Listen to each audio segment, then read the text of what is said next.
नमस्कार, मी सौ प्रतिभा मगर आपल्यासमोर शब्दाई पत्रिका या दिवाळी अंकाची ओळख करून देते।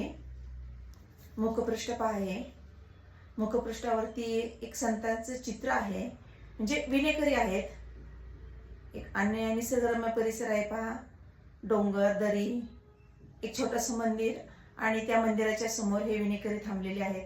म्हणजे मुखपृष्ठ पाहिल्यानंतरच आपल्या मनामध्ये एक भक्ती जागवली जाते। सुंदर असं मुखपृष्ठ आहे आणि याचे संपादक आहेत सौ स्वाती पिंगळे आणि संस्थापक आहेत विदा पिंगळे आणि या दिवाळी अंकाचं मूल्य आहे 300 रुपये। मुखपृष्ठ सुंदर आहे, मलपृष्ठही तसंच देखणं आहे आणि संपूर्ण दिवाळी अंक हा अतिशय दर्जेदार आहे। बांधणी छान आहे आणि पेजेस सुद्धा खूप छान असे दर्जेदार आहेत। आणि यात जर म्हणाल तर तुम्ही कथा आहेत, लेख आहेत आणि कविता आहेत। म्हणजे एखाद्या खवय्याला जसं सुग्रास पंच पक्वानाचं ताट समोर ठेवल्यानंतर जसं आहा होतं, तसं हा दिवाळी अंक आपली वाचकाची भूक भागवणारा आहे। तर मला असं वाटतं की तुम्ही सुद्धा आपल्या ग्रंथालयामध्ये हे शब्दाई पत्रिका हा दिवाळी अंक नक्कीच ठेवा आणि आपली वाचनाची भूक भागवावी, मला असं वाटतं। कारण याच्यामध्ये खूप छान असं नर्मदा परिक्रमा केलेल्याचं वर्णन आहे, अनेक अनुभव याच्यामध्ये कथन केलेले आहेत, कथा आहेत। खूप सुंदर असा आपल्याला अनुभव या वाचनातून नक्कीच मिळणार आहे। आणि या दिवाळी अंकामध्ये माझी एक रचना आहे, ती रचना मी आता आपल्यासमोर सादर करते।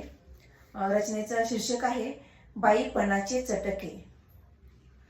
बाईपणाचे चटके। असो सातताळी माडी किती झोपडी कुडाची। असो सातताळी माडी किती झोपडी कुडाची। घराघरामध्ये होती चूल पांढऱ्या मातीची। घराघरामध्ये होती चूल पांढऱ्या मातीची। पहाटेच्या पाऱ्यात ती जात्यावर दळायची। पहाटेच्या पाऱ्यात ती जात्यावर दळायची। तिच्या काळजाची सल ओव्यामध्ये कळायची। तिच्या काळजाची सल ओव्यामध्ये कळायची। मान पान चुलीमध्ये लाकडाच्या संगे जळे। मान पान चुलीमध्ये लाकडाच्या संगे जळे। धुपापल्या धुरामध्ये तिची पापणी ओघळे। धुपापल्या धुरामध्ये तिची पापणी ओघळे। तापलेल्या चुलीला ती स्वच्छ करी सारवून। तापलेल्या चुलीला ती स्वच्छ करी सारवून। कर्तव्याच्या वाटेवरी स्वप्न ठेविले गाढून। कर्तव्याच्या वाटेवरी स्वप्न ठेविले गाढून। चूल शेगडी ओहण आता नवे रूप घेते।